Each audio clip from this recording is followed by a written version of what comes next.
Good morning, students. Today we will solve numerical based on stoichiometric calculation.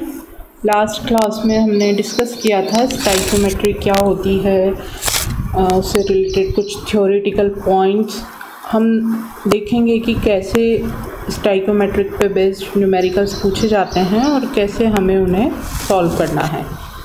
There is a problem. Calculate the amount of water produced by combustion of 16 gram methane. तो सबसे पहली चीज़ जो हमें करनी है stoichiometric से related कैसा भी क्वेश्चन हो, सबसे पहले हमें लिखना है बैलेंस्ड रिएक्शन. मीथेन के कंबस्शन की सेम रिएक्शन है जो हमने लास्ट क्लास में भी देखी थी, उसको बैलेंस करके हम लिख लेंगे.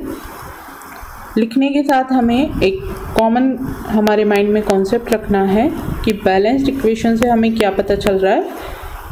मोल्स में हमें उसको देखना है. 1 मोल मीथेन का कंबस्शन होता है जब 2 मोल्स ऑफ ऑक्सीजन से, तो प्रोडक्ट कितना बनता है 1 मोल CO2 and 2 moles of water. This is our product. तो सबसे पहले स्टाइकोमेट्री से रिलेटेड कोई भी क्वेश्चन हो, बैलेंस्ड इक्वेशन लिखना है और लिखने के साथ ही हमें माइंड में ध्यान रखना है कि मोल्स में कितने रिएक्टेंट हमने लिए हैं और मोल्स में कितने प्रोडक्ट उसमें यूज़ हो रहे हैं. फिर हम देखेंगे न्यूमेरिकल में किस फॉर्म में क्वेश्चन को पूछा गया है. Means amount of water produced by combustion of 16 gram of methane.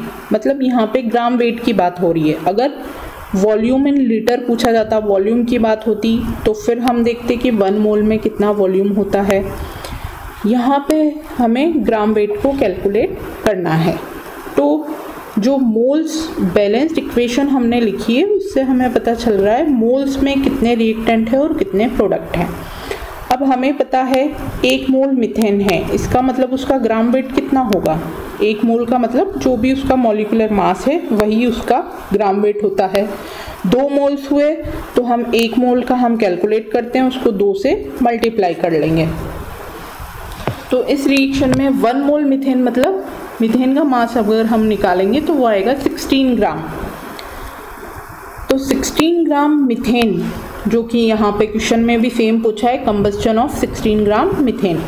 16 gram methane से कितना वाटर बन रहा है 2 मोल्स. 1 मोल वाटर का वॉल्यूम ग्राम वेट है 18 ग्राम, तो 2 मोल्स वाटर का हो जाएगा 36 ग्राम. ये यहाँ पे आंसर है.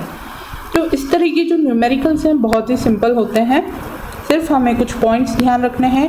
1 मोल में कितना ग्राम वेट होता है, 1 मोल में कितना लीटर में वॉल्यूम होता है और 1 मोल में कितने नंबर ऑफ एटम्स होते हैं. बाकी सारा सिंपल मैथमेटिकल कैलकुलेशन है. हम सिंपली इसको लिख सकते हैं 1 mole of methane gives 2 mole of water, that is 36 gram. Same question में मान लो इसमें पूछ लिया जाता हमसे how much amount of water produce by combustion of 8 gram of methane. कितने ग्राम ऑफ मीथेन 8 ग्राम 8 ग्राम. 16 की जगह मीथेन कितना ले लिया 8 ग्राम्स. तो सबसे पहले हमें निकालना है कि 8 ग्राम्स का मतलब मीथेन के कितने मोल्स हैं. तो क्योंकि 1 मोल ऑफ मीथेन 16 ग्राम, तो 8 ग्राम का मतलब मीथेन के कितने मोल्स हैं हाफ 0.5 मोल्स.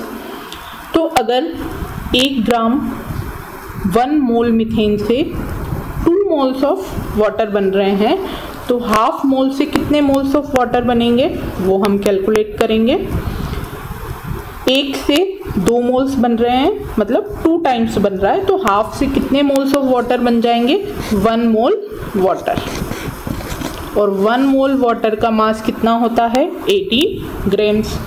या हम इसको सिंपली लिख लें, अगर मोल्स में हम कन्वर्ट नहीं करना चाहते हैं तो जो डायरेक्ट ग्राम्स में भी हम इसको कैलकुलेट कर सकते हैं. किस तरह से करेंगे, हम लिखेंगे 16 ग्राम ऑफ मीथेन से कितना वाटर का मास बन रहा है 36 ग्राम. इसलिए 1 ग्राम से कितना बनेगा इतना, और फिर 8 ग्राम से कितना बनेगा 36 डिवाइड बाय 16. 16 इंटू 8, तो ये हमारा फाइनल आंसर आ जाएगा 18 grams of water.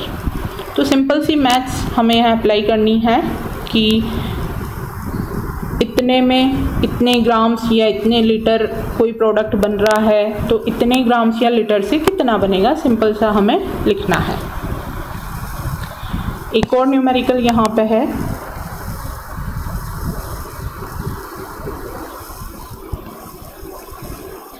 How many moles of methane are required to produce 22 gram of CO2। यहाँ भी एक ही same reaction combustion of methane की बात हो रही है, तो वही सबसे पहले बैलेंस्ड इक्वेशन हमें लिखना है।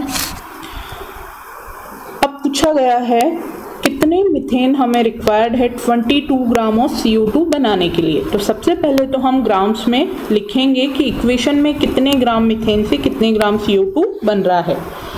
1 मोल मिथेन मतलब 16 ग्राम जो मिथेन है उससे CO2 भी 1 मोल बन रहा है। 1 मोल का मास होगा CO2 का 44 ग्राम। तो 44 ग्राम CO2 is formed bye 16 gram of methane, लेकिन बनाना कितना है 22 ग्राम्स। तो सिंपली हम कैलकुलेट करेंगे, 1 मोल ऑफ मिथेन से 1 मोल ऑफ CO2 बन रहा है, तो 44 ग्राम CO2 बनता है 16 ग्राम मिथेन से, इसलिए 22 ग्राम CO2 बनेगा 8 ग्राम्स ऑफ CO2 से। जितना मिथेन के मोल्स हैं उतने ही कार्बन डाइऑक्साइड के मोल्स बन रहे हैं। अगर 22 ग्राम CO2 बनाना है, इसका मतलब हाफ मोल बनाना है, तो मिथेन भी कितना रिक्वायर्ड होगा, हाफ मोल मिथेन रिक्वायर्ड होगा। कैलकुलेशन आप चाहें तो मोल्स में कन्वर्ट करके कर सकते हैं या फिर डायरेक्ट ग्राम वेट से भी कर सकते हैं। सिंपली हम लिख सकते हैं, यहाँ पे क्वेश्चन में ही पूछा है हाउ मेनी मोल्स, जब क्वेश्चन में स्पेसिफिक कर दिया है हाउ मेनी मोल्स, तो हमें कैलकुलेशन मोल्स की टर्म्स में ही करना है। अगर ग्राम्स में पूछा था तो हम डायरेक्ट लिख सकते थे कि 22 ग्राम ऑफ मिथेन 44, जैसे अगर ग्राम्स में होता तो हम लिख देते 44 ग्राम of CO2 is formed bye 16 gram methane, that's Y 22 ग्राम कितने में बनेगा, 16 डिवाइडेड बाय 44 इंटू 22, तो ये हमारा आंसर आ जाता 8 ग्राम्स ऑफ मिथेन। लेकिन ग्राम्स में नहीं पूछ के यहाँ पे किस में पूछा है, मोल्स में। तो मोल्स के लिए हम मोल्स में ही फिर लिखेंगे। सबसे पहले 22 ग्राम ऑफ CO2 को हम कन्वर्ट कर लें मोल्स में। हमें पता है 1 मोल CO2 मतलब 44 ग्राम, तो 22 ग्राम मतलब कितने मोल्स हैं, हाफ मोल्स। तो हम लिखेंगे 1 mole of CO2 is formed by 1 mole of methane, that's why half mole of CO2 will be formed by half mole of methane, और half mole of methane is 0.5 mole, या हम लिखें half mole. तो इस तरह से जो stoichiometry calculations हमें करनी है, सबसे पहले बैलेंस इक्वेशन लिखना है, फिर देखना है कि क्वेश्चन हमें ग्राम वेट से रिलेटेड पूछा है, मोल्स से रिलेटेड पूछा है, या वॉल्यूम जो लीटर में हम लेते हैं उससे रिलेटेड पूछा है। जो भी पूछा है उसी फॉर्म में हमें आंसर को कैलकुलेट करना है।